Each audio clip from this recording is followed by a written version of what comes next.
tarde a todas e todos.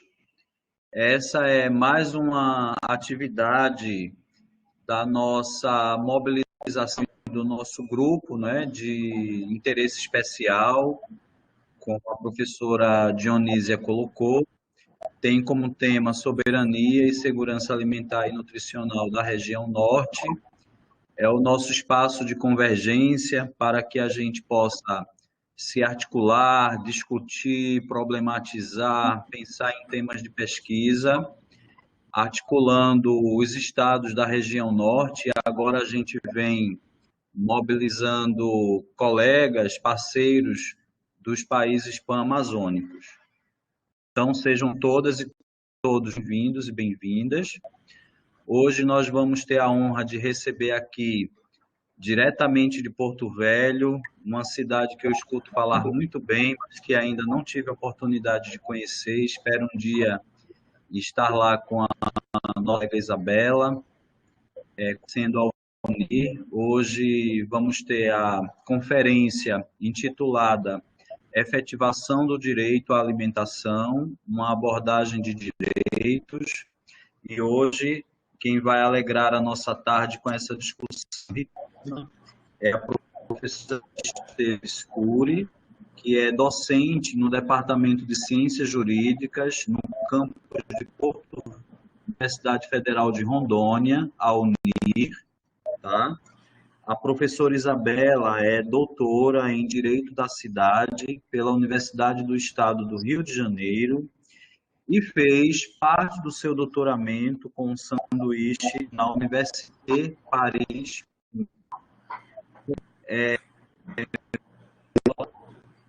com as aprendizagens e os ensinamentos que a professora Isabela vai trazer para a gente com esse tema tão importante, ainda mais agora em tempos de que os nossos direitos têm sido cerceados aí e também agora nesse período de pandemia. Eu solicito aos ouvintes, né, às pessoas que estão nos assistindo, que possam, no decorrer da conferência da professora Isabela, colocar as suas perguntas, comentários aqui no chat, para logo em seguida a gente abrir a roda de perguntas e questões, tá bom? Seja muito bem-vinda, Isabela. Muito obrigado por ter aceitado o nosso convite. E agora com você a palavra. Sucesso. Obrigada. Muito obrigado, Flávio, Dione. Agradeço a presença de todos os presentes, agradeço o convite. É um prazer estar aqui nesta tarde, falando desse tema tão importante, né? Mas, infelizmente, dentro da esfera jurídica, ainda relegado a um segundo plano, né? Então, para as outras áreas, né, como nutrição, farmácia, medicina, né, o tema de alimentação é bastante significativo, mas, infelizmente, é uma realidade informar que na esfera jurídica ainda é um direito não muito aprofundado, né, não muito estudado, da forma como ele deveria ser. Então, é um imenso prazer trazer para vocês aqui alguns apontamentos, né, algumas observações feitas ao longo aí do meu doutorado, mas eu gosto muito do debate. Então, eu fiz um recorte bastante objetivo quanto à temática, tá? Porque falar sobre o direito à alimentação, gente, é algo extremamente grandioso e multidisciplinar, né?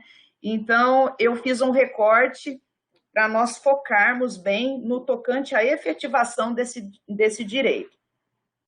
Como o direito à alimentação, ele deve ser efetivado, se é que ele é efetivado. Então, eu vou trazer aqui algumas noções, né, teóricas do ponto de vista jurídico. Peço aí um pouco de paciência aos profissionais de outras áreas. Vou tentar ser bastante didática, tá? E quando houver dúvidas, é só colocar no chat, assim que possível, eu vou respondendo para vocês, tá? Então, vamos começar, gente, abordando a origem do direito à alimentação. Deixa eu coordenar aqui a passagem dos slides. Então, eu acho interessante a gente já começar com essa imagem, né? Tem direito que não pode faltar em nenhuma Constituição. Essa imagem diz muito sobre o direito à alimentação. Essa imagem diz muito da sua importância, da sua fundamentalidade e do que nós iremos analisar daqui para frente. Então, a gente já tem que, eu acho que nem precisa, né, falar sobre isso, mas é bom a gente ter uma dimensão da importância desse direito, né? Porque um ser humano, ele não desenvolve adequadamente se ele não tiver um substrato alimentício satisfatório, né? Ele não consegue desenvolver todas as suas capacidades e todo o seu potencial se ele não tiver esse substrato de energia satisfatório. Então, o direito à alimentação, eu diria que é o direito mais básico do básico, né? Porque sem ele não há vida, ou se ele não for eficiente, há uma vida precária, né? Uma sobrevida. Então, o direito à alimentação, ele é fundamental. E por ser tão fundamental, parece que ele é óbvio, mas é nessa obviedade que se perde a sua eficiência, a sua eficácia e a sua exigibilidade. Então, por isso que, às vezes, as obviedades precisam ser estudadas, e com um olhar muito peculiar para isso. Não havendo a alimentação adequada, há um comprometimento do titular de direitos, né? Então, assim, é muito grandioso o escape, é muito grandioso a abordagem da falta, da ausência de preocupação ou até mesmo o desdém do poder público e também do povo com relação a essa questão. Então, nós precisamos entender da onde, né, quando surgiu, né, o direito à alimentação. Será que ele sempre existiu? Será que, de tão básico, né, de tão elementar que ele é, como é que, juridicamente, ele se monta dentro do nosso ordenamento jurídico? Bom, gente, o direito à alimentação ele foi inserido na Constituição Federal em 2010. Então, pasmem, é um direito constitucional em 2010, nós estamos em 2021. Então, ele é super recente. E dentro da área jurídica, algo com 50 anos é super recente, tá? Então, a nossa área não funciona como a área da tecnologia ou da saúde, né, onde tudo acontece muito rápido. A legislação, ela sempre segue as mudanças da sociedade, as mudanças da tecnologia, as transformações sociais como um todo. Então, ele sempre vem atrás, ele sempre vem depois, para regulamentar, né, aquelas transformações que estão ocorrendo. Por isso que nós dizemos que uma legislação de 20, 30 anos é uma legislação jovem, é uma legislação que ainda está sendo implementada, né? E isso acontece com o direito à alimentação. Ele foi criado em 2010, com base em quê? No estado de bem-estar social. O Brasil adotou o estado de bem-estar social. O que significa isso? Significa que o Estado deve fornecer condições mínimas para que o cidadão tenha um padrão de vida digno, né? Basicamente, é esse o conceito de estado de bem-estar social. E o direito à alimentação foi inserido no artigo 6º, em 2010, advindo de uma emenda constitucional. Porém, antes não tinha nada. Então, antes não tinha nada, não era assegurado o direito à alimentação. Era só que de forma indireta. Era assegurado de uma maneira indireta. Mas como assim? Ora, era assegurado através do direito à vida, através do direito à saúde, né? Não existe vida se não houver uma boa alimentação, foi o que eu falei no início. Não existe vida digna, não existe saúde se não houver o substrato alimentar. Porém, nossa legislação tinha a Lei 11.000, e agora aqui eu vou trazer no próximo slide, depois a gente volta, tá, pessoal? Nós temos a legislação sobre segurança alimentar, a Lei 11.346, de 2006. Veja bem, essa legislação é anterior à de 2010. Então, essa legislação que fala de segurança alimentar, e no seu artigo 2º fala do direito à alimentação, ela é anterior à estipulação do direito fundamental, do direito humano à alimentação, que foi inserido na Constituição em 2010. Olha o quebra-cabeça jurídico, gente. Então, eu tinha uma lei infraconstitucional, havia uma lei no arcabouço jurídico brasileiro falando sobre segurança alimentar, e segurança alimentar é um conceito abrangente no qual cabe o direito à alimentação, né? Falando sobre esse assunto, mas eu não tinha nada específico na Constituição Federal de 1988. Então, eu tinha uma lei com uma hierarquia menor que a Constituição, lei infraconstitucional significa isso, uma legislação inferior à Constituição, na qual mencionava o direito fundamental à alimentação, no seu artigo 2º, mas na própria Constituição de 88 não havia menção a esse direito. E isso é prejudicial? É prejudicial do ponto de vista da exigibilidade, que é o tema da nossa conversa de hoje. Por quê, gente? Porque a partir do momento que eu tenho um direito fundamental assegurado constitucionalmente, ou seja, ele está lá expresso na Constituição, e ele se encaixa como um direito fundamental, ele possui algumas características inerentes, tá? Então, o que significa o direito fundamental à alimentação estar previsto no artigo 6º da Constituição de 88? Primeira coisa, que ele é um direito fundamental. Então, ele é um direito humano, porque ele está previsto nos pactos internacionais, ele está previsto em vários documentos internacionais do qual o Brasil é signatário, tá? Além disso, então ele tem previsão internacional. Além disso, ele está previsto no nosso documento maior, que é a Constituição Federal. E ele foi inserido no artigo 6º. E o que significa o artigo 6º? O artigo 6º, gente, significa que é um direito social.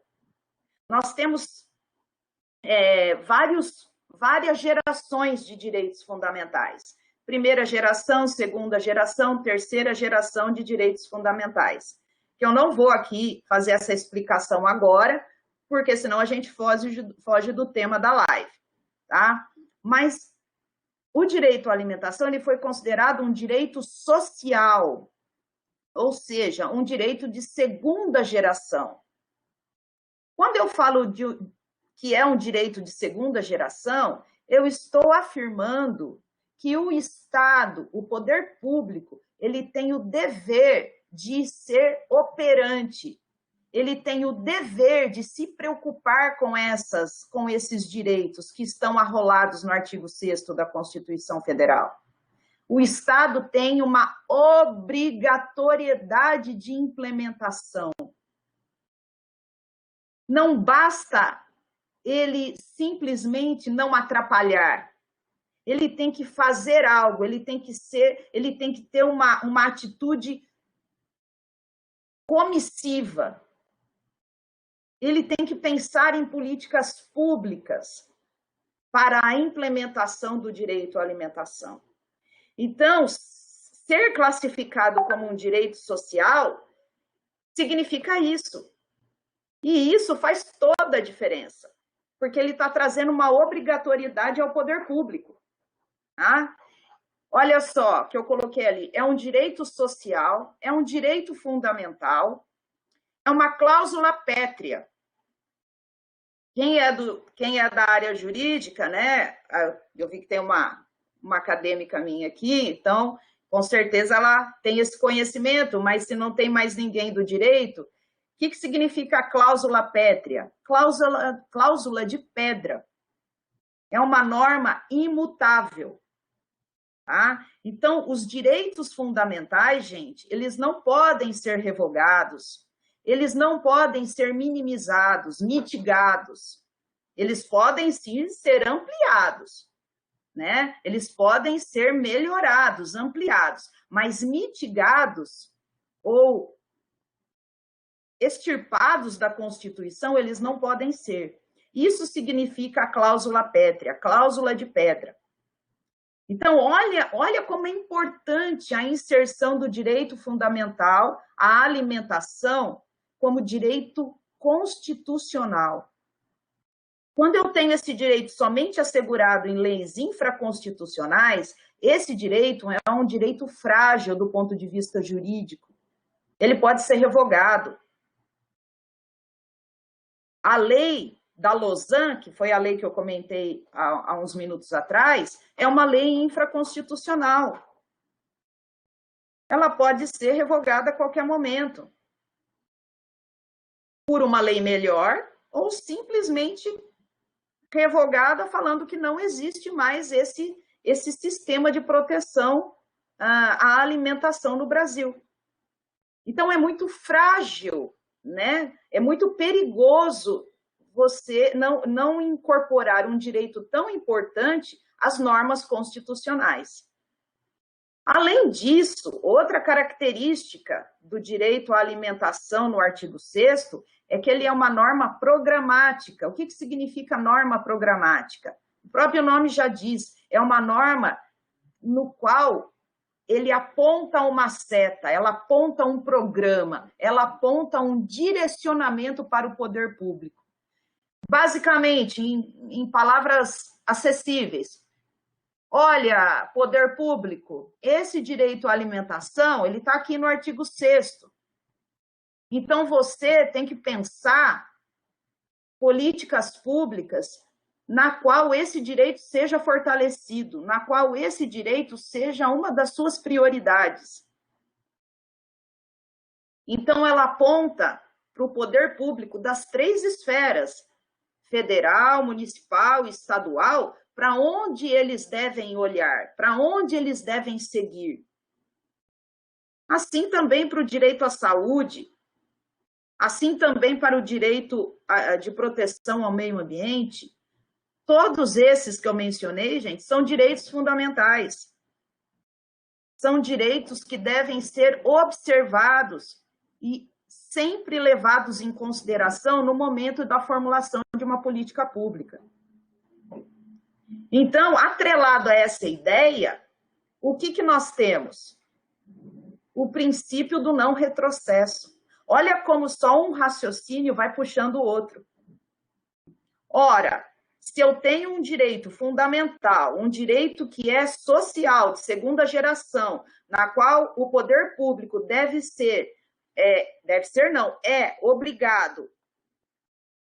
obrigado a agir em prol daquele direito, para a efetivação daquele direito, é uma cláusula pétrea, é uma norma programática, determinadas posturas, determinadas ações podem ser questionadas do ponto de vista da sua constitucionalidade. Tá? E aí existe o princípio do não retrocesso, que afirma isso. Olha, o que quer dizer o princípio do não retrocesso? Também ele é autoexplicativo. A partir do momento que eu tenho direitos conquistados, né, que a sociedade tem direitos conquistados, esses direitos não podem retroceder. Esses direitos não podem ser minimizados. Esses direitos não podem ser achatados.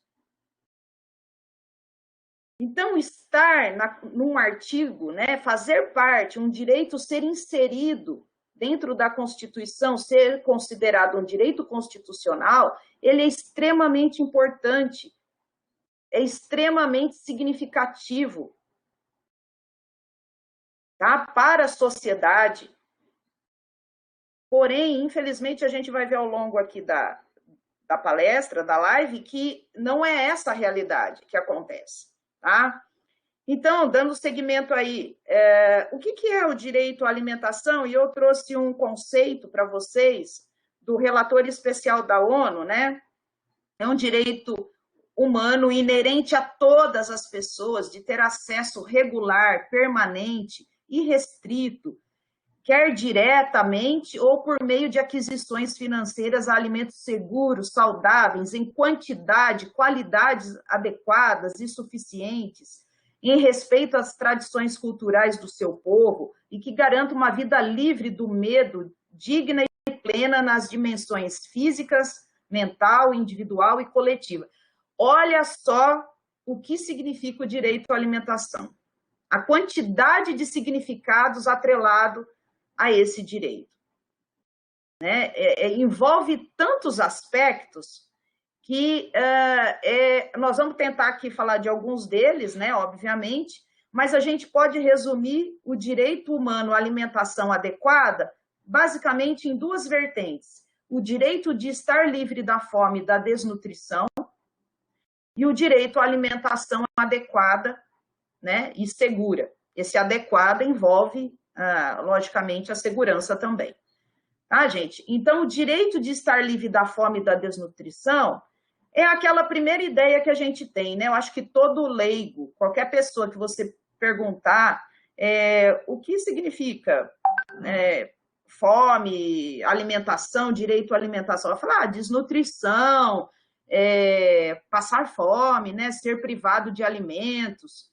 Está correto? Sim. Mas hoje, modernamente, nós temos que ter outro olhar também para o direito à alimentação. A alimentação adequada, ela significa uma alimentação rica em nutrientes, porque hoje nós temos dois opostos, né? A realidade hoje no mundo são antagônicas. Eu tenho grupos populacionais com problema alimentar, insegurança alimentar, né, fome e desnutrição, e do outro lado eu tenho um grupo populacional sofrendo com, não é com falta de alimentos, mas com alimentos que não são nutritivos, alimentos que, na verdade, a gente pode até, eu acho que os nutricionistas podem até depois contribuir, né? Eu falo que não é alimento de verdade, né? São alimentos com altas calorias e poucos nutrientes. Então, a pessoa está saciada, não está com fome, mas ela não está alimentada corretamente. E aí você tem a consequência de doenças crônicas, como obesidade, diabetes e tantas outras aí, que não são advindas de uma falta de alimentação, mas decorrente de uma alimentação equivocada. Então, hoje, vocês podem perceber que o problema, gente, ele vai se agigantando, né? Ele vai se tornando cada vez maior. Aí nós podemos até levantar os problemas de pessoas alérgicas, né? O respeito com essas pessoas, o respeito com algumas dietas especiais, enfim. São questões extremamente complexas e todas elas fazem parte do direito à alimentação, dessa questão das duas vertentes, né, básicas do direito humano à alimentação. Então, só para fechar esse bloco, o que eu queria mostrar para vocês? Antes da Constituição de 88, qual que era o raciocínio jurídico sobre o direito à alimentação? Ele poderia ser invocado do ponto de vista jurídico? Sim, mas de uma forma reflexa, de uma forma indireta, através da legislação da segurança alimentar, tá? Através de uma legislação infraconstitucional. E através do direito à vida, do direito à saúde, do direito à dignidade humana. Então, o direito à alimentação, antes de 2010, ele tinha uma interpretação reflexa, indireta. Ele tinha que tinha que haver uma construção doutrinária para que se chegasse a ele. Agora não, depois de 2000,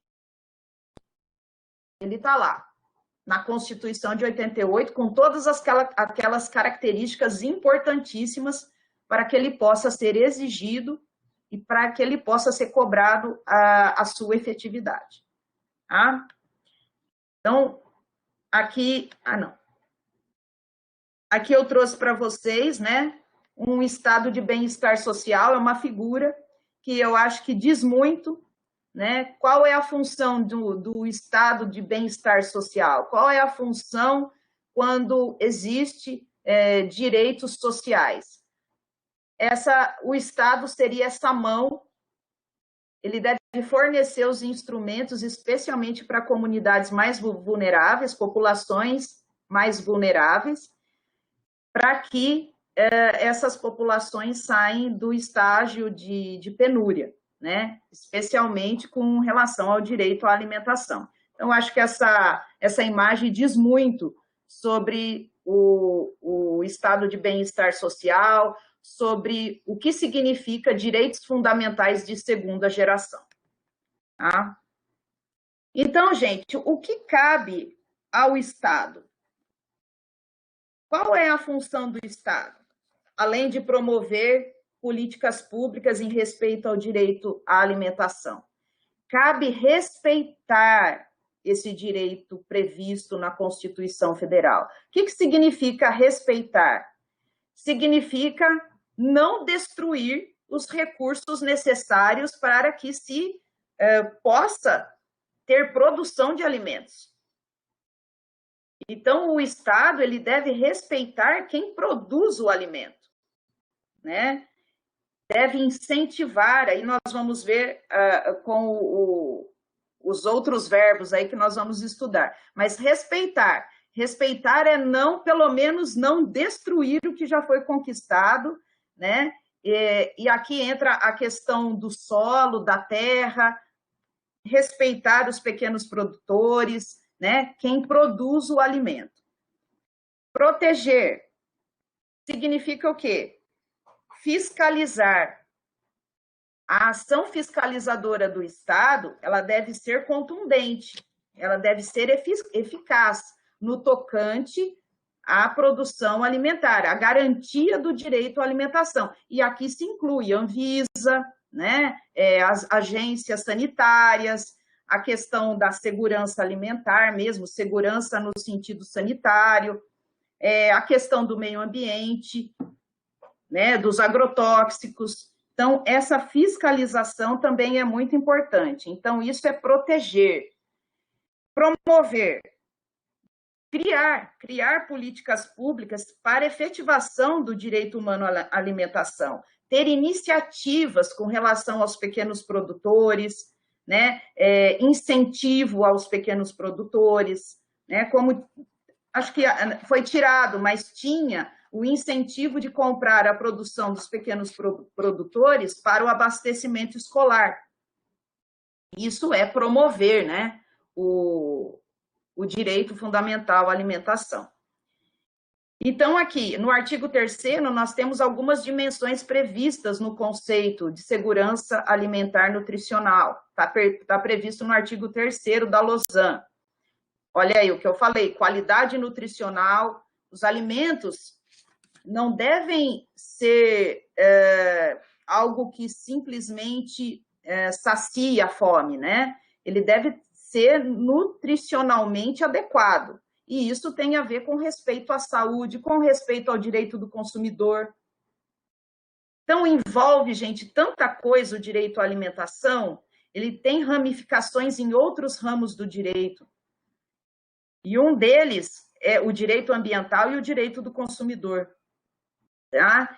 Não pode ser colocado no mercado produtos que ainda não foram comprovados cientificamente no tocante à sua segurança, produtos que não fazem bem, né? Não têm potencial nutricional.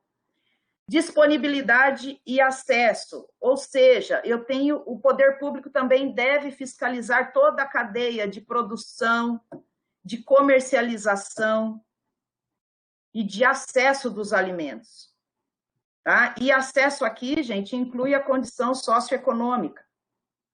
As pessoas têm que ter condição socioeconômica para poder comprar os seus alimentos.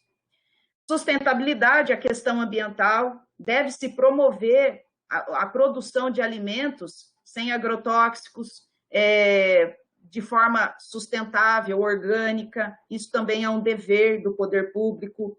Autossuficiência na produção dos alimentos básicos, né? Especialmente comunidades, pequenas comunidades, devem ser incentivadas a produzir e a ser autossuficientes, porque assim você gera emprego e renda para essas comunidades, além de gerar alimentos saudáveis. Educação para a escolha e preparo de alimentos. Hoje existe uma perda muito grande, um desperdício muito grande de alimentos, desde a produção até a chegada na ponta, né, no comércio para ser vendido, depois dentro de casa. A maioria das pessoas não sabe aproveitar 100% dos alimentos. Então, existe um desperdício de logística, mas existe um desperdício também dentro de casa, no consumo doméstico, na produção daquele alimento. Respeito à diversidade cultural, né? Não pode ser imposto a um país que ele tem uma padronização alimentar.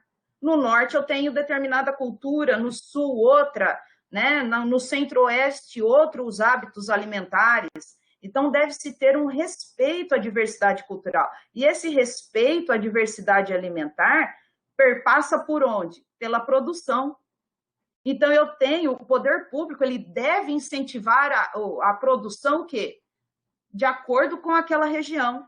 No norte, o poder público deve incentivar a produção do açaí, da macaxeira e de tantas outras culturas típicas da região norte. A produção de peixes, né? Eu não posso ter uma política pública ou crédito bancário destinado a uma ou outra cultura alimentar.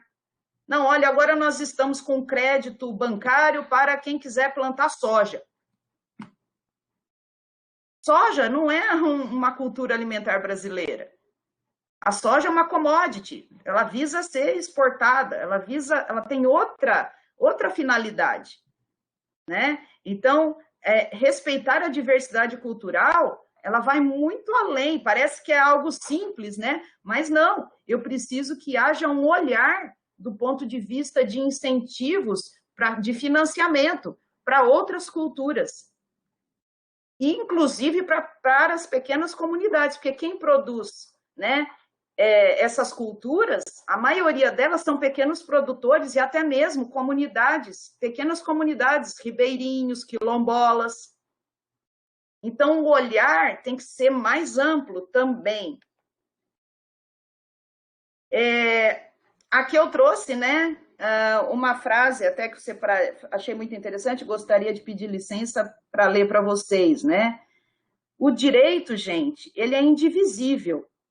Ele deve ser um compromisso com a integração social, com a solidariedade e a igualdade. Né? Ele não deve ser condicionado a programas, as políticas públicas assistencialistas. Então, o direito humano à alimentação é inerente à justiça social. Ele está atrelado às políticas econômicas, ambientais e sociais para a erradicação da pobreza. Então, falar de direito humano à alimentação adequada significa falar de várias outras políticas que interferem nesse direito, que interferem negativamente nesse direito. E interferindo negativamente nesse direito, você tem você tem titulares de direito fragilizados, comunidades fragilizadas. Não é possível exercer a cidadania, ser um cidadão pleno, um cidadão que saiba se posicionar perante a vida, né? Perante as situações da realidade, se ele não estiver bem alimentado. Então, essa visão macro do direito humano à alimentação adequada, ela é muito importante, né? E ela é tão importante, gente, que ela requer uma participação. Ela não pode ser construída só de um lado. As políticas públicas não podem vir prontas do poder público, da administração pública. Ela deve ser construída com o coletivo, especialmente com as comunidades mais vulneráveis, para a qual geralmente é destinada essas políticas públicas. Porque, senão, caso contrário, há uma imposição e fica uma aura de favor, né? Fica algo assistencialista. E isso não pode acontecer, porque todo respaldo dado, todo respaldo fornecido através de políticas públicas, ela tem o condão, ou pelo menos deve ter o condão, de tirar essas pessoas dessa situação de vulnerabilidade e transformá-la em atores sociais. Deve ser dado a elas o empoderamento. Eu não posso ter comunidades fragilizadas como titulares de direito. Essas pessoas são titulares de direito. Então, o DHA, né, é crucial para a fruição de todos os direitos. É um direito de cidadania. É muito importante que essas comunidades vulneráveis, para que elas possam sair dessa vulnerabilidade, elas precisam ter políticas públicas construídas em parceria. Tá? Então, a intersetorialidade é uma das maiores virtudes do sistema da lei da Lausanne, né? Eu sempre esqueço o número aqui. Eu vou falar a lei da Lausanne, que é a lei da Lei Orgânica da Segurança Alimentar, tá? De Lei 11.000, deixa eu ver aqui, Lei 11.346, tá? Lei Orgânica de Segurança Alimentar, é a lei da Lausanne, ela criou a Lausanne. O que é a Lausanne? A Lausanne é um sistema, né? A Lausanne é a Lei Orgânica de Segurança Alimentar que criou o Sistema Nacional de Segurança Alimentar e Nutricional, o SISAN. Esse sistema é todo esquematizado nessa lei. Para quê? Para que haja essa intersetorialidade e as políticas públicas sejam construídas em parceria com a sociedade civil. Tá? Então, é essa lei que criou o CONSEA. E foi revogado, e nós vamos conversar mais para frente sobre isso. Tá? E agora nós vamos entrar na exigibilidade do direito humano à alimentação adequada. Exigibilidade significa exigência. Como que a população, como que as pessoas podem exigir a efetividade do direito humano à alimentação adequada? Primeira coisa, quem são os legitimados? Quem tem esse direito de exigir que o direito seja implementado, o direito à alimentação seja implementado? Todos nós. Todas as pessoas maiores de 18 anos. Tá? Então, quem são os titulares de direito? Os cidadãos brasileiros, a sociedade civil e os movimentos sociais. Tá? Então, todos temos o direito de exigir que o poder público efetive esse direito. O que se trata a exigibilidade, gente? É um processo que possibilita a participação ativa da sociedade em busca da garantia de seus direitos, seja para prevenir ou repará-los. Olha só que interessante. Então, exigibilidade é exigir. Exigir perante o poder público que ele faça valer o direito previsto constitucionalmente, para prevenir ou para reparar. Ou seja, eu posso exigir algo do poder público, vendo que a situação vai acontecer. Ou seja, prevenção de risco. Ou se já aconteceu, para reparar uma situação, um dano que já aconteceu. Prevenir o dano ou reparar o dano. Tá? É fundamental que os titulares tenham conhecimento e se apoderem do direito. Gente, isso parece elementar, mas não é. eu li outro dia um artigo e no qual a pesquisadora, dentro da sua universidade, ela perguntou: você já ouviu falar do direito à alimentação dentro da universidade? Mais de 50% disseram que nunca tinham ouvido falar sobre esse direito. Olha que lamentável. Boa parte dos entrevistados não tinha conhecimento, nunca tinha ouvido falar do direito fundamental à alimentação, que era previsto em lei, nunca tinha ouvido falar. Então, ter conhecimento, o saber, eu preciso saber, é preciso divulgar este conhecimento. É preciso que as pessoas saibam que existe esse direito previsto constitucionalmente e se apoderem do mesmo. O que é se apoderar? É tomar consciência de que eu sou detentor de um direito. Infelizmente, a gente vê muito isso, essa falta de apoderamento, até mesmo dentro da área do direito do consumidor. O povo brasileiro não se apoderou do Código de Defesa do Consumidor. O povo brasileiro não exige o seu direito como consumidor.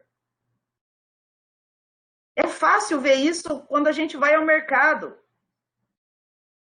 É fácil verificar isso quando você vê promoções, né, um preço X de um determinado produto e você passa no caixa, a hora que você passou, você pagou outro preço. E as pessoas sequer perceberam, sequer conferem o seu cupom fiscal, ou se conferem, tem vergonha de reclamar e vão embora com o prejuízo. Então, o brasileiro ainda precisa se apoderar de que ele é detentor, que ele é titular de direito, que ele é uma pessoa com direitos. Então, essa exigibilidade, gente, passa por essa questão subjetiva, que é internalizar na nossa população, especialmente nas populações mais vulneráveis, que ela tem o direito de exigir, que ela tem o direito de cobrar, e que ela deve fazer isso. Né? Então, conhecer os seus direitos e se apoderar do direito é essencial. As outras armas, né, mesmo que tenha outras ferramentas jurídicas na legislação, não irá adiantar de nada se nós não tivermos esse apoderamento, esse conhecimento. Né? E isso se reflete aonde? Quando há um empoderamento desse direito. Isso se vê refletido nos conselhos municipais, nos conselhos estaduais. Né? A participação da sociedade nos conselhos é o reflexo desse empoderamento. Né? Quando esses conselhos, eles fazem parte, eles ajudam as secretarias, Secretaria de Ação Social, Secretaria de Educação, eles ajudam, auxiliam na administração dessas secretarias. Então, um conselho com participação popular empoderado é uma ferramenta em tanto, porque ele participa da criação das políticas públicas.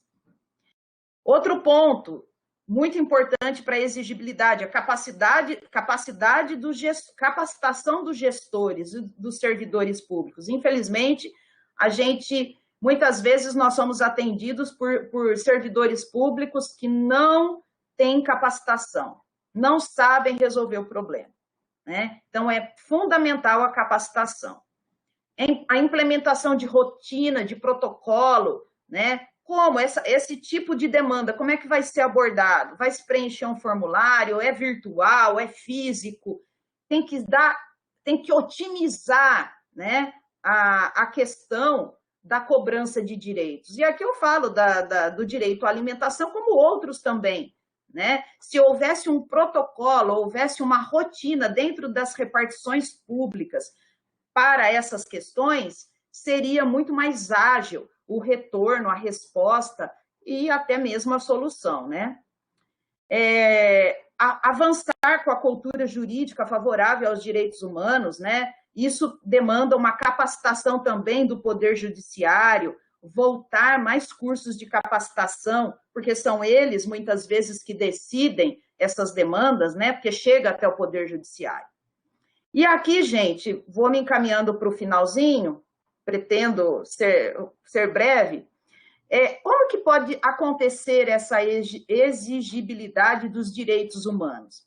Primeiro, a gente logo pensa no Poder Judiciário, mas não é bem assim. Primeiro ponto, que nós devemos, a sociedade deve cogitar de fazer essa exigibilidade no âmbito administrativo.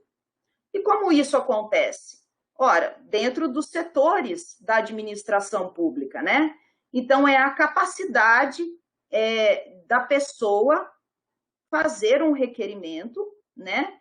Promover um requerimento apontando o fato, a situação que está ferindo o direito humano.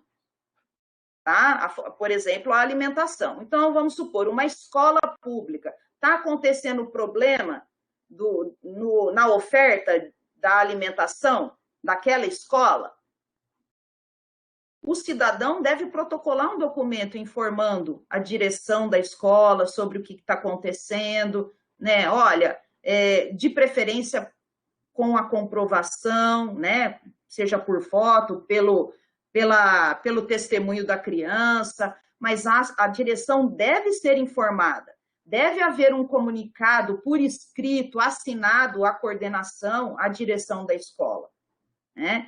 E isso é tentar acionar, movimentar a máquina para que o problema seja solucionado. Vale destacar que toda provocação merece uma resposta, tá? Então, depois de um prazo razoável, né, é necessário que haja uma resposta por parte, no caso hipotético aqui do meu exemplo, por parte da direção da escola. Se ela não é capaz de resolver, ela tem que encaminhar aquele requerimento para a Secretaria de Educação. E aquela pessoa que movimentou a máquina tem o direito à resposta. Tá?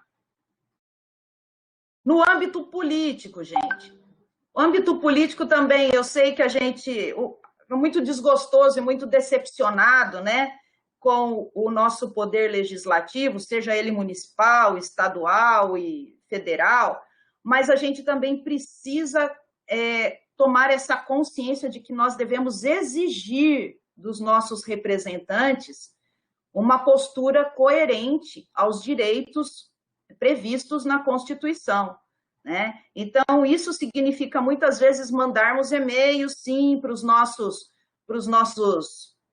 eleitos, para os nossos representantes, nós lembrarmos em quem nós votamos. Muitas vezes a gente vota, daqui 3 dias, poxa, mas nem lembro mais quem eu votei. Como é que eu vou cobrar se eu nem lembro em quem eu votei? E a gente não tem essa cultura de mandar e-mail, de se posicionar perante o nosso representante, né? Então, assim, eles ficam muito soltos. E eles contam com esse nosso desleixo, né? Desleixo cidadão. Nós não podemos, a gente tem que ter essa ferramenta. Nós precisamos incorporar isso no nosso dia a dia. O Poder Executivo e o Poder Legislativo, com os seus conselhos municipais, estaduais, os seus representantes, né, do Poder Legislativo, eles nos devem uma satisfação. Eles devem saber que eles estão sendo observados. A sociedade está acompanhando o que eles estão fazendo.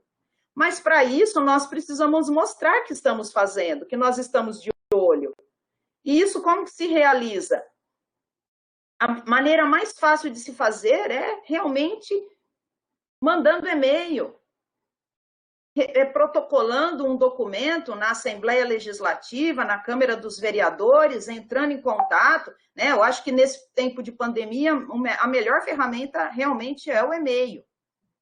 Palpitando na criação de leis, dando sugestões, fiscalizando as ações do Poder Executivo e do Poder Legislativo, né? Então, nós temos que introjetar essas atitudes né, em nós, gente, nós, povo brasileiro, nós que temos mais, vamos dizer assim, que nós temos esse conhecimento, muitas vezes nós não fazemos, né? Então, assim, imagine a população que não tem esse conhecimento. Então, nós precisamos divulgar essa agenda, né? Divulgar que nós somos titulares de direito.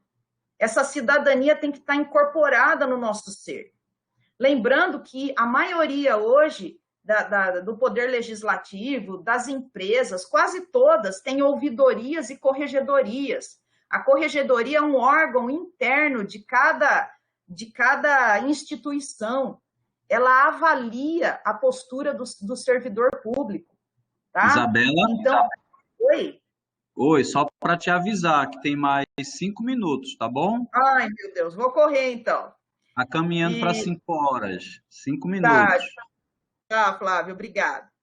Então, gente, outra ferramenta que é uma das mais utilizadas, o Ministério Público.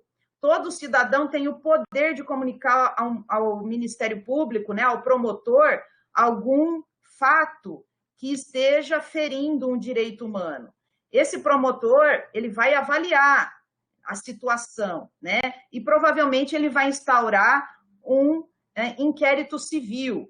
Tá? O inquérito civil é o equivalente ao inquérito penal. Ele vai avaliar essa situação que foi levada a ele, vai investigar, tá? E se for o caso, ele vai chamar para um TAC. O que é um TAC? É um termo de ajustamento de conduta. Né? Então, ele vai chamar, muito provavelmente, o poder público, falar, olha, você não está cumprindo esse direito, você está descumprindo essa norma programática, então vamos fazer um TAC. Quanto tempo você leva para se ajustar? E aí vai ser dado um tempo para que o poder público, o servidor, faça as adequações necessárias. Não havendo uma resposta positiva, o Ministério Público pode impetrar uma ação civil pública para que aquele direito seja respeitado. Vale lembrar, gente, denúncia anônima não é permitido, tá?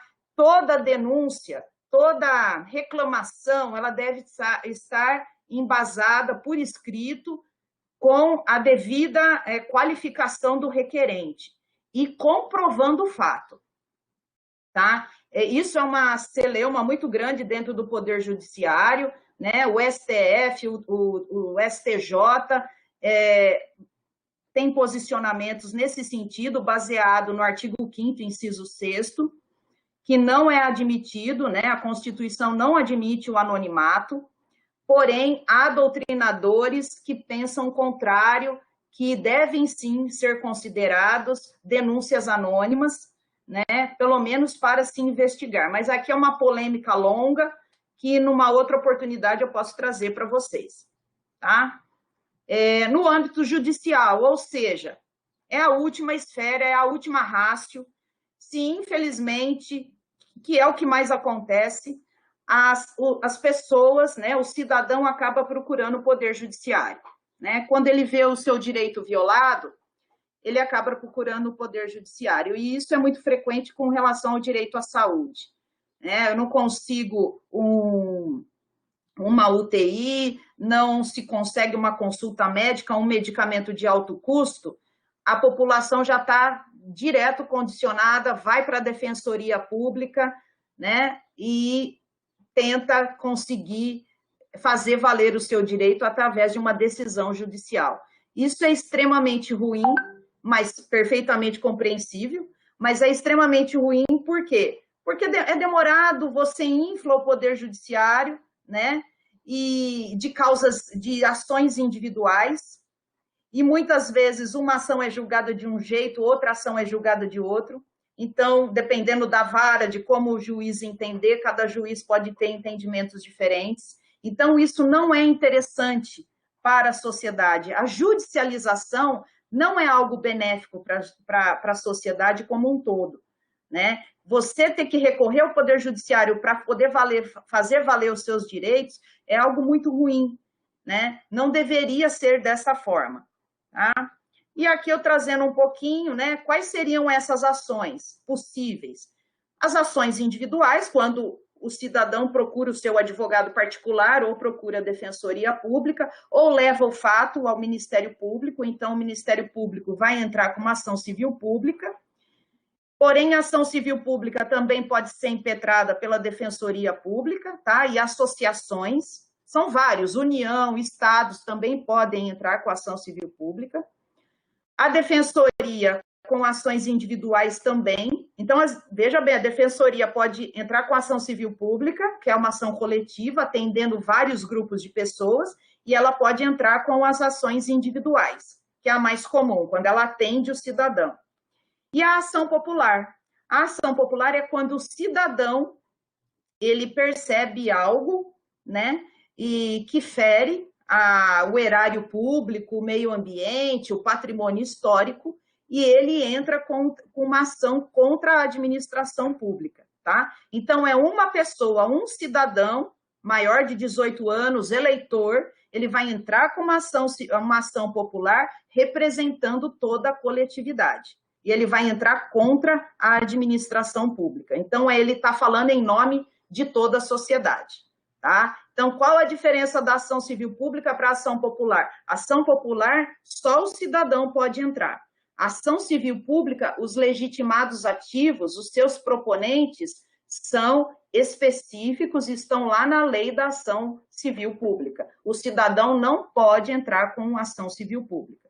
Tá? Ele leva a notícia para o MP e o MP, se achar pertinente, conveniente, ele interpõe a ação civil pública, porém, antes disso, ele vai fazer, né, um inquérito civil, e vai tomar todas as providências cabíveis antes de partir para a ação civil pública, tá? E aqui eu finalizo, né, com a lembrança de que nós estamos num momento difícil, né? O mapa da fome está crescendo vertiginosamente, essa pandemia já estava vindo em curva ascendente, né? Devido à crise financeira que o Brasil estava passando. A pandemia, ela escancarou esse problema da fome, do desrespeito ao direito fundamental à alimentação, e para piorar, nós tivemos aí a extinção do Conceia em 2019, que foi um absurdo. Essa extinção deveria ter sido contestada, porque foi, com certeza, uma ação inconstitucional, tendo em vista que é um retrocesso, né? Lembre-se do que eu falei do começo, princípio do não retrocesso. Eu não posso retroceder em políticas públicas, em legislações que garantam direitos fundamentais. Mas, enfim, aí devido à pandemia, em 2021, o Conceia foi restabelecido e novos membros tomaram posse agora em janeiro deste ano. Hoje nós temos, gente, 117 milhões de pessoas sem acesso pleno e permanente à alimentação, sendo que 19 milhões estão na mais pura miséria, tá num quadro de fome grave, né? Um quadro de ausência de alimento completa. E a fonte dessa minha fala é um inquérito nacional sobre segurança alimentar no contexto da pandemia Covid-19. Foi feito o ano passado. Tá? Mais da metade da população está em situação de segurança alimentar. Perfil dessas vítimas, mulher e criança, negra ou parda, da região norte e da região nordeste. O que salvou um pouco o ano passado essa situação, amenizou, foi o auxílio emergencial. Assim que o auxílio emergencial acabou no final do ano passado, essa curva da fome subiu vertiginosamente, e aí se restabeleceu de novo o auxílio emergencial. Mas a gente sabe que ele não é uma política a longo prazo. Então, a fome se avizinha. A situação está se avizinhando de uma forma muito grave. E aqui esse mapa para vocês, né, darem uma olhada, o quadro do auxílio emergencial, que auxiliou um pouco, mas não é uma solução definitiva, longe disso. E o que o Brasil precisa é de políticas públicas a longo prazo. O que o Brasil precisa é de políticas permanentes, independente de governo, independente de quem quer que esteja à frente da liderança do nosso país.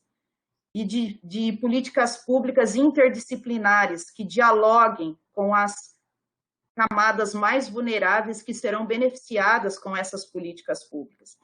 Mas, para isso, é preciso ter consciência de que todos somos titulares de direito, e nós temos que fazer essa cobrança de modo efetivo e de modo muito contundente. Eu agradeço a todos pela atenção, pela participação, agradeço novamente ao professor Flávio, a Dione, ao convite do SIG San Norte. É um prazer estar aqui com vocês e estou aberto aos questionamentos. Muito obrigada.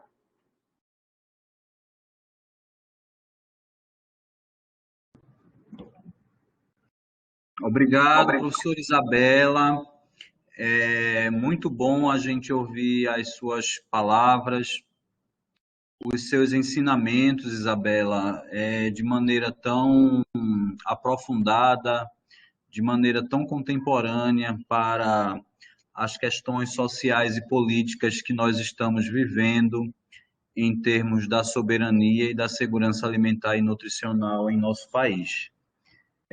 Queria, em nome desse coletivo do nosso SIG, de Soberania e Segurança Alimentar e Nutricional da região Norte, agradecer ao seu espaço, né, por ter aberto essa agenda para estar conosco nessa tarde. A professora Isabela trouxe dados muito interessantes e trouxe luz à nossa reflexão sobre a questão alimentar a partir de uma perspectiva do direito. A professora Isabela traz uma perspectiva de direito que está assentada numa visão de que o Estado tem o dever de trazer mecanismos de fornecimento de alimento de qualidade e de forma adequada à sociedade brasileira, mas a professora Isabela traz também uma perspectiva muito interessante da luta organizada, né? Então, ela traz a perspectiva das populações em situação de vulnerabilidade em nosso país, e a Isabela faz destaque às comunidades de periferia, à população negra, às comunidades tradicionais. Isso é um aspecto muito interessante para que a gente possa refletir. A Isabela também trouxe uma noção de direito muito conectada com o debate da interdisciplinaridade. Fiquei muito feliz assim de ouvir essa perspectiva da Isabela, trazendo o direito à alimentação também como um direito à cultura, como um direito ao bem-estar, como um direito à própria vida, né? Como uma causa pétrea mesmo. Eu acho que foi bem interessante essa abordagem que a Isabela trouxe. Também ela abordou a questão das políticas públicas e trouxe dados muito interessantes, dados bem atuais, sobre a situação do país. A gente parte de um momento da nossa história, em termos de soberania e segurança, em que o Brasil era um exemplo para o mundo, de um país que estava desenvolvendo políticas públicas para combater a fome, não é? Nós tivemos aí governos passados em que a bandeira de luta principal era o combate à fome, tá? E a gente praticamente saiu do mapa da fome e hoje a gente vive essa situação horrenda em que cerca de 19 milhões de pessoas, principalmente na pandemia, passaram a viver no estado de miséria, em que a fome tem sido um dos maiores sufocos, um dos maiores desassossegos da sociedade brasileira. Eu também tenho um dado aqui que eu queria compartilhar com vocês, é que a gente gente sai aí de uma média de crescimento da fome em que, no período de 2013 a 2018, essa média oscilava entre 6% e 8% e nunca passava de 8%. E hoje, entre 2018 e 2020, essa média tem aumentado em 27%. É um percentual extremamente alto e isso se deveu também. Eu diria que a pandemia foi um vetor, mas eu acho que junto com a pandemia tem toda a situação de desmonte, não é? De decréscimo, de desqualificação, de retirada de direitos em que a gente vinha crescendo no nosso país. A gente pode falar aí de diferentes políticas e programas que vinham sendo adotados e que hoje, como a própria professora Isabela colocou, o próprio CONSEA é um exemplo, né? A própria extinção a derrubada do CONSEA é um exemplo desse cenário tenebroso e cruel do nosso país. Então, a gente agradece, eu e a professora Dionísia, do INPA, que nos vê aqui lá de Natal, a essa brilhante conferência da professora Isabela. E eu acho que agora a gente pode abrir a perguntas, a questionamentos. Eu vou tentar aqui olhar o site, Isabela. Uma pergunta eu respondi já, uma dúvida.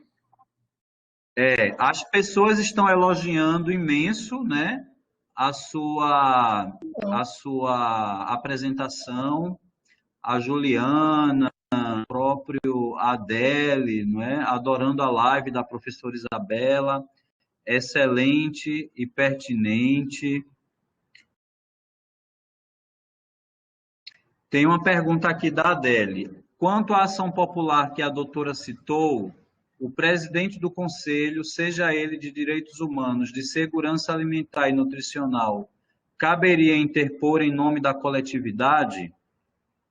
É uma pergunta, Isabela. Eu não sei se de repente a gente eu já respondi. já respondeu, né? Já, Tem uma da Luziene Silva, em que ela diz, em termos jurídicos, o que pode ser feito para exigir o cumprimento do direito humano à alimentação adequada frente a esse quadro de fome no Brasil?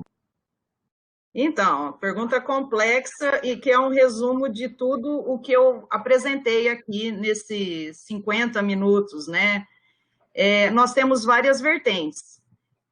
A política, administrativa, a judiciária, né? Então, vou exemplificar um caso concreto. Se alguém ficou sem conseguir receber o auxílio emergencial, né? Porque acontece, infelizmente, a gente vê que há muitos casos, muitas famílias que, por motivos dos mais diversos possíveis, acabam não sendo contemplados aí com a parcela do auxílio emergencial. Essa família deve procurar a secretaria municipal ou estadual, porque muitas vezes também existe o auxílio do estado ou do município, né? Além do auxílio federal. Rondônia, Porto Velho estava fornecendo esse tipo de auxílio ano passado. Foram, acho que, 3 parcelas, mas eles forneceram.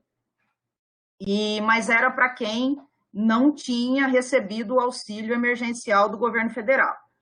Então, primeira coisa, né, para ser algo mais ágil e mais rápido. Porque quando a gente fala de fome, né, de necessidades básicas, a solução tem que ser rápida. Então, procurar primeiramente a Secretaria de Assistência Social do município, do estado, e tentar receber esse auxílio desse ente federado. Último caso é judicializar, né? Porque daí não dá para ficar esperando. Tentar judicializar e pedir uma liminar. Aí, muito provavelmente, a defensoria vai entrar com uma ação judicial, né? E solicitar que esse direito ela vai comprovar, essa pessoa, essa família vai ter que comprovar que ela ficou fora, que ela se enquadra nos requisitos do benefício, né, do governo federal ou do governo estadual, enfim. Ela vai ter que comprovar, levar toda a documentação e a defensoria vai entrar com uma ação individual, exigindo, porque daí é um caso muito particular, né? A menos que seja, por exemplo, agora se for o caso de uma comunidade ribeirinha, uma comunidade quilombola que ficou sem o auxílio, essa notícia pode ser levada à promotoria e a promotoria, o promotor público, ele pode intentar uma ação civil pública. Então, depende do caso concreto. Se for uma família específica, um caso único, um caso individualizado, se ela não conseguir resolver pela via administrativa, né, que é recorrendo aos órgãos da administração pública, ela vai ter que judicializar, né? E aí o defensor público, muito provavelmente, vai pedir aí uma liminar, enquanto a ação não for resolvida, não for decidida, para que essa família tenha a sua assistência e não passe necessidade. Agora, se for uma comunidade, se for um grupo de pessoas, muito mais interessante que seja protocolada uma ação civil pública, muito mais ágil, tem outra conotação. E aí vai ser também pode ser pela defensoria, mas geralmente as ações civis públicas, na maioria das vezes, são interpostas pelo MP. Tá? Então, procurar a defensoria ou o Ministério Público.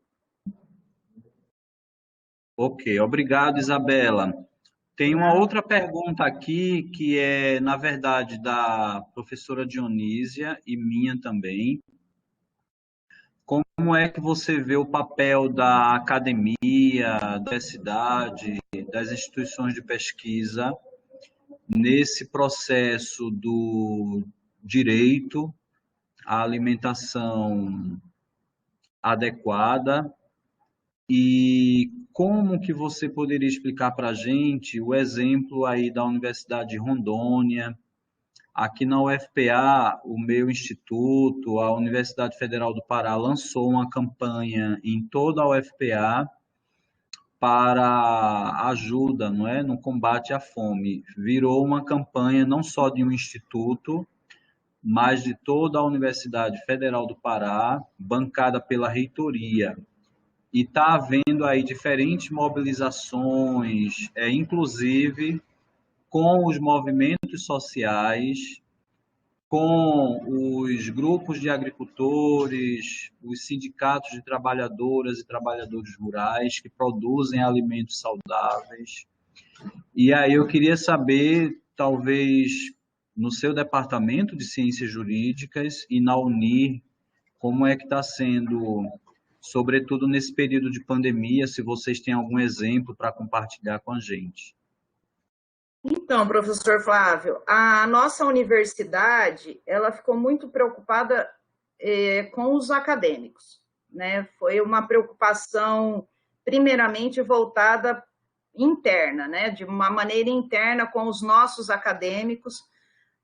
Nós tivemos informações de realidades muito difíceis, inclusive acadêmicos que não tinham condições de se alimentar e tampouco participar de aulas online, né?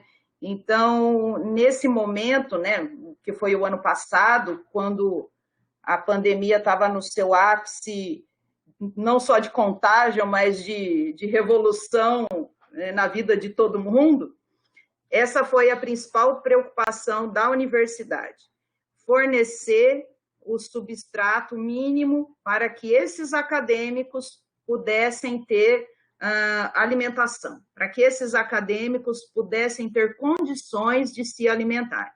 Então, as bolsas, né, concedidas pela universidade foram mantidas, ampliadas até dentro da possibilidade, para que esses acadêmicos pudessem ter a dignidade de se alimentar. E depois que a situação foi se acalmando, muitas campanhas, a universidade encabeçou campanhas de arrecadação de cestas básicas, e depois começaram a surgir projetos de extensões, né? Então, muitos docentes trabalhando com projetos de extensões, especialmente para as comunidades mais vulneráveis. Aqui em Porto Velho nós temos a Vila Princesa, que é uma comunidade que vive do lixão. Eles reciclam papéis, eles têm a recicladora, a Catanorte, mas eles moram, é uma comunidade ao lado do campus da Unir, e o trabalho deles eles vivem da reciclagem, e é uma comunidade, assim, bastante carente. Então, tivemos vários projetos de extensões nesse sentido, de auxiliar a Vila Princesa, depois nós fomos ampliando, auxiliando os demais catadores, a universidade sempre preocupada inicialmente com os seus acadêmicos, depois também expandimos isso, né, através, basicamente, de projetos de extensão. Né? A Unir teve um boom, é até curioso, né? Em tempos de normalidade, nós não tínhamos tantos projetos de extensão, e, de repente, com a pandemia, quase todo mundo desejava contribuir com a sociedade. Então, foi muito bonito de se ver, e muitos projetos ainda continuam. Esse projeto com a Vila Princesa ainda continua, de auxílio com relação aos alimentos, mas também fornecimento de máscara, de álcool em gel, né? Foi produzido o álcool em gel na universidade, a Unir produziu uma boa quantia de álcool em gel, nós doamos para várias entidades, a Vila Princesa foi contemplada, e sempre assim, nessa perspectiva de extensão universitária, né? E aos poucos a gente vai ampliando, também fazendo parcerias com outras entidades para poder ampliar, né, o braço, o alcance dessas ações.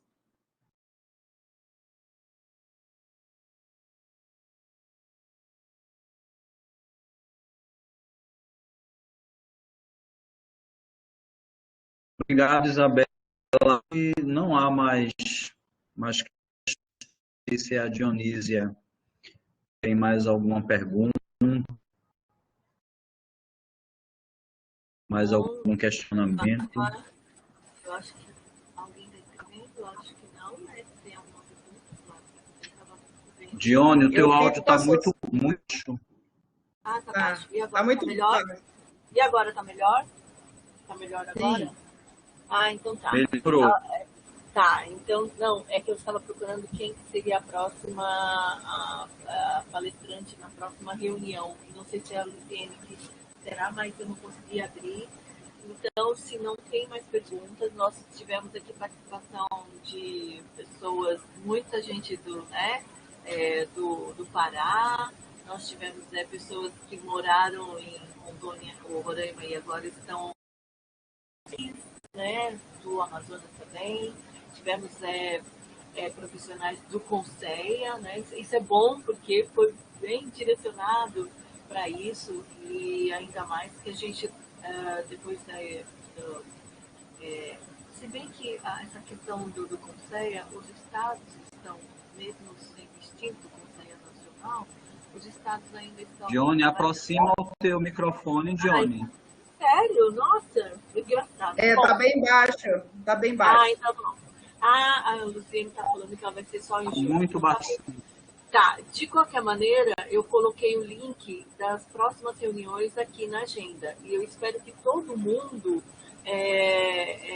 tenha aproveitado ao máximo, né? Daqui um tempinho a gente vai colocar esse site, o link da gravação, né, da professora Isabela. Qualquer questão que vocês tenham, a gente tem, vou colocar aqui o meu e-mail e tem da professora Isabela, porque nós podemos também colocá-los, se vocês quiserem, no grupo de WhatsApp, para ficar numa comunicação mais rápida. Mas geralmente a gente encaminha por e-mail. Então eu agradeço a Isabela novamente, ao Flávio, que animou muito bem, né? Que fez um resumo muito muito bom, perfeito, do que foi a apresentação da Isabela, e eu conto com a participação de todos.